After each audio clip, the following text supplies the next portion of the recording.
I grated about 4 teaspoons of fresh ginger in this bowl. I'm going to add 8 garlic cloves, which I minced.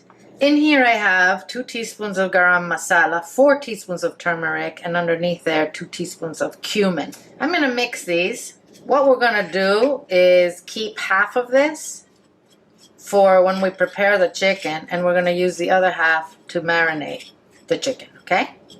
I'm going to cover this and put it in the refrigerator until we need it. In here I have 1.5 cups of plain yogurt. It is not Greek, but it's full fat. I also have 3 teaspoons of salt in there. So now we're going to add the rest of the spices.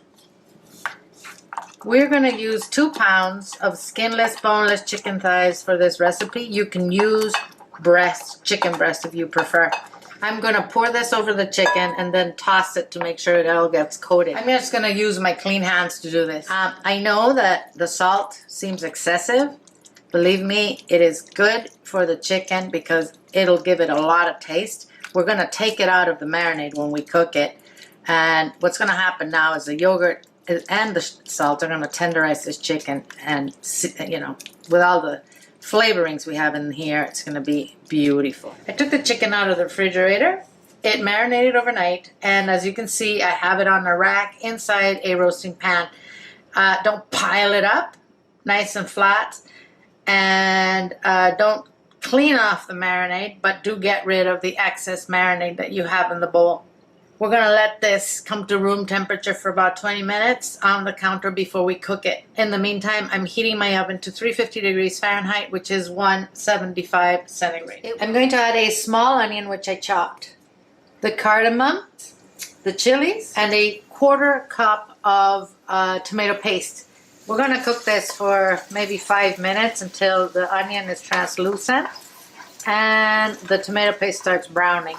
Now I'm going to add those spices that we put away yesterday. Now I'm going to cook this for a good 4 or 5 minutes, but I'm going to stir it constantly for all those spices to cook well. I'm going to add a 28-ounce can or 794 grams can of very finely diced tomatoes. We are going to let this sauce simmer for 10-15 minutes. I am going to now turn the heat off and let this cool a little bit, and then I'm going to go ahead and blend it. Now, if you don't want this to have a little spice in it, you can get rid of the chilies. If you do want a little spice, don't get rid of the chilies. The chicken is cooked. I'm going to cut it into small little pieces and set it aside. Here's our tomato sauce all blended. I'm going to add about 1 cup of cilantro, of chopped cilantro, and 2 cups of cream. We're not going to salt this until we taste it after the chicken has cooked in the sauce. We are going to let this sauce simmer at low heat for maybe 30 minutes. Make sure to cover your pan. It will splatter, as you can see. I'm going to add the chicken now. We're going to let this cook for, maybe 10 minutes till all the chicken's cooked through. I'm going to taste the sauce, see if it needs a little salt. I doubt it. And it's ready to serve my chicken with some naan. This is homemade. Oh, that sauce is just divine. That chicken will just melt in your mouth. It is so full of flavors. You have this explosion of flavors in your mouth.